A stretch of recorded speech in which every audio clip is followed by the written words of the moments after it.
¿Alguna vez nos hemos preguntado qué diferencia a un software que simplemente anda de uno que es realmente bueno? Bueno, hoy vamos a meternos de lleno en ese tema. Vamos a ver que entender la calidad no solo define a un profesional, sino que, como vamos a descubrir, ignorarla puede tener consecuencias catastróficas. A ver, para empezar, una pregunta un poco extraña. ¿Qué pueden tener en común un cohete espacial, una máquina de tratamiento médico y el centro financiero de Wall Street? Suena chiste, ¿verdad? Pues la respuesta, lamentablemente, es una falla de software terrible. Una lección muy, pero muy cara que ya vamos a conocer. Bien, entremos en materia. Hay un momento clave en la carrera de cualquier persona que desarrolla software. Es ese punto de inflexión donde se deja de pensar solo en que funcione y se empieza a obsesionar con la calidad. Ese es el verdadero salto profesional. Miren, un código sin calidad es como construir una casa con cimientos de arena. Quizás se mantiene en pie, por un rato, pero es frágil, es casi imposible de arreglar o de ampliar, y en el peor de los casos, hasta peligroso. La calidad, en cambio, es lo que construye algo sólido, algo que dura. Entonces, cuando hablamos de calidad, ¿de qué estamos hablando exactamente? No es algo abstracto o mágico. De hecho, se apoya en 5 pilares muy claros, muy concretos, que vamos a desglosar ahora mismo. Y aquí los tenemos: mantenibilidad, fiabilidad, usabilidad, eficiencia y seguridad. Cada uno de estos es fundamental. Si uno solo de ellos falla, todo el sistema se tambarea. Así que vamos a ver qué significa cada uno. Empecemos con la mantenibilidad. Puesto de forma sencilla, ¿qué tan fácil es modificar este software en el futuro? Un código que es mantenible es un código limpio, ordenado, bien documentado. Es básicamente pensar en el yo del futuro para no estar horas tratando de entender qué se quiso hacer. Un software que no se puede mantener, créanme, está destinado a morir. Ahora, la fiabilidad.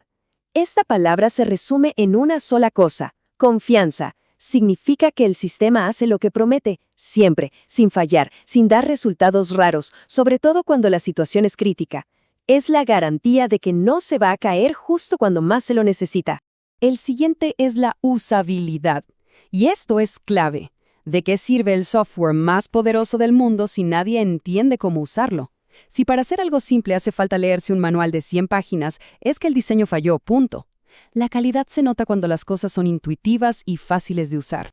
Pasemos al cuarto pilar: eficiencia. Esto tiene que ver con cómo el software usa los recursos que tiene, como la memoria o el procesador. Un software de calidad tiene que ser rápido, ligero, tiene que sacar el máximo provecho con el menor consumo posible. No puede ser que al lamirlo todo lo demás se ponga lento. Y llegamos al último, y quizás el más importante hoy en día: la seguridad. Esto ya no es una opción, es innegociable. Un software de calidad tiene que ser una fortaleza que protege los datos y la privacidad de las personas. Tiene que resistir ataques. Es una responsabilidad enorme. Bueno, ya vimos la teoría, los 5 pilares, muy bonito. Pero ahora vamos a ver la cruda realidad de lo que pasa cuando se ignoran. Las historias que siguen demuestran que las consecuencias pueden ser mucho, mucho peores de lo que uno se imagina. En esta línea de tiempo tenemos 3 casos que hicieron historia, y no por buenas razones. La tragedia de la máquina de radioterapia Terac 25, el desastre del cohete Ariane 5 y el colapso financiero de Knight Capital. Vamos a meternos en cada uno para entender qué pilar de la calidad fue el que falló. Nuestro primer caso nos lleva a 1996. El cohete Ariane 5, orgullo de la Agencia Espacial Europea, con años de trabajo y una inversión millonaria, explotó. Así de simple, apenas 40 segundos después de despegar. El costo de esa explosión, $370 millones. Una década de trabajo científico, de sueños y de esfuerzo, convertida en cenizas en menos de 1 minuto. Pero lo más increíble de todo es descubrir por qué pasó. La causa fue un error de software ridículamente pequeño. El sistema intentó meter a la fuerza un número muy grande, de 64 bits, en un espacio chiquito, de 16. Obviamente no entró. El sistema de navegación se volvió loco, colapsó y el cohete se autodestruyó. Un fallo catastrófico del pilar de la fiabilidad.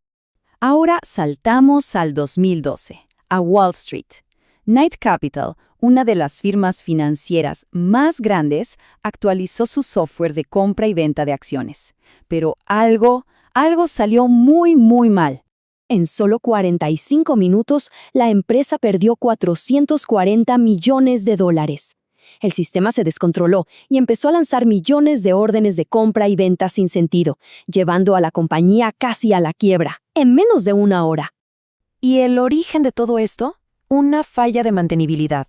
Cuando actualizaron los sistemas, se olvidaron de borrar un pedazo de código viejo, lo que se conoce como código muerto. Ese código fantasma entró en conflicto con el nuevo y desató el caos. Nadie se dio cuenta de que estaba ahí, hasta que fue demasiado tarde. Y ahora llegamos al caso más serio, el que más nos tiene que hacer reflexionar. Entre 1985 y 1987, una máquina de radioterapia llamada Therac 25, controlada por software, empezó a fallar. Pero aquí las consecuencias no se midieron en dinero. La consecuencia fue la pérdida de vidas humanas. Por un error en el código, la máquina le dio a varios pacientes dosis de radiación gigantescas, a veces hasta 100 veces más de lo que debían recibir. Murieron personas y otras sufrieron lesiones terribles y permanentes. La causa fue una falla de fiabilidad muy específica, conocida como condición de carrera. Esto pasa cuando el sistema falla solo si las cosas ocurren en un orden muy particular que nadie predió. Y para peor, a diferencia de modelos anteriores, la máquina no tenía seguros físicos, no tenía un plan B. Confiaba ciegamente en que el software nunca fallaría. Y falló. Estos casos dan escalofríos, la verdad, pero nos dejan una lección importantísima sobre la prevención. Y para entenderla, vamos a usar una analogía muy simple, pero muy potente, que viene del mundo de la construcción. Pensemos en esto. Cuando se construye un puente, un inspector revisa la mezcla de concreto antes de usarla. Si está mal, ¿cuál es el costo? Bajo. Se pide una nueva mezcla y listo. Pero ¿qué pasa si el defecto se descubre cuando el puente ya está hecho y se derrumba? El costo es catastrófico. Bueno, en el software es exactamente igual. Revisar el código antes de que llegue lejos cuesta minutos. Arreglar una falla cuando el sistema ya está funcionando puede costar millones o incluso vidas. Y esto nos lleva a la idea final, que se resume perfectamente aquí. La calidad no es un accidente, es el resultado de una intención sincera, un esfuerzo inteligente y una ejecución hábil. La calidad no pasa por suerte, es una decisión, es un compromiso, y es la enorme diferencia entre construir algo que solo funciona hoy y crear algo que sea sólido, confiable y que realmente perdure. Muchas gracias por habernos acompañado.